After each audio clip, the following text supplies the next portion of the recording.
पुण्यामधल्या rave पार्टीवर पोलिसांनी छापा टाकला। आळंदी मरकळ रस्त्यावरील बंगल्यामध्ये ही रेव्ह पार्टी सुरू होती। या पार्टीमध्ये 150 मुलं मुली असल्याचीही माहिती आहे।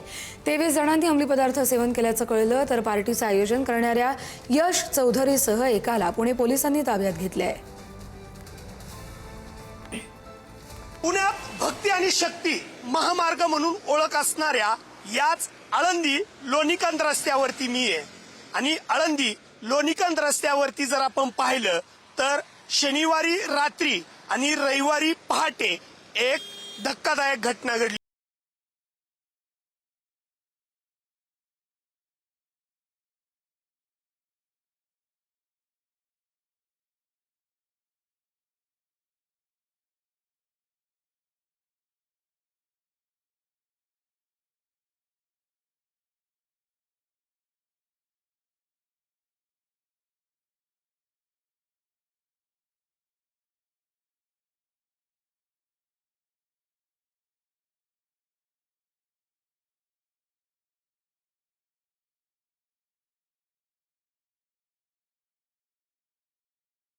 खरं तर हे 21 वर्षापेक्षा कमी वयोगटाचे असल्याची ही माहिती पुढे येताना पाहायला मिळते।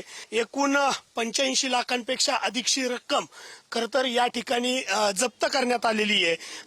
अंमली पदार्थ असेल, त्यानंतर या ठिकाणचा गांजा असेल, दारू असेल, असे विविध खरं तर या ठिकाणी जप्त करण्यात आले। आता जी अधिक माहिती मिळते त्यामध्ये काही तरुण तरुणींचे जे रिपोर्ट आहेत ते अंमली पदार्थ सेवन केल्याचे पॉझिटिव्ह आल्याची माहिती सूत्रांकडनं समोर येताना पाहायला मिळते। त्यामुळे या भक्ती आणि शक्ती महामार्गापर्यंत खरं तर ही तरुणांची मजल पोहोचत असेल तर याला जबाबदार कोण आणि पुणे पोलिसांच्या कार्यपद्धतीवरती आता या निमित्ताने प्रश्नचिन्ह निर्माण होतंय। कारण पुणे पोलीस जर एवढी मोठी रेव्ह पार्टी सुरू होती तर काय करत होते असाही सवाल आता ग्रामस्थ उपस्थित करताना पाहायला मिळतात। कॅमेरामन सचिन कांबळेसह तुषार झरेकर, पुढारी न्यूज, लोणीकांत, पुणे। इथे अशा पद्धतीच्या कारवाईच्या दरम्यान परिस्थिती होती की 100हून अधिक मुलं मुली आणि इथले सगळे ऑर्गनायझर्स या ठिकाणी होते। त्यांच्याकडे त्यांनी कुठली परवानगी वगैरे घेतली आहे का ह्याची पडताळणी केली असता असं लक्षात आलंय की एक्साईजची त्यांनी दिनांक 6 रोजी 1 वाजल्यापासून ते रात्री 11:30 वाजेपर्यंतची परवानगी त्यांच्याकडे होती, परंतु ती परवानगी संपल्यानंतर देखील त्यांनी या ठिकाणी दारूची पार्टी ही कंटिन्यू केलेली आहे।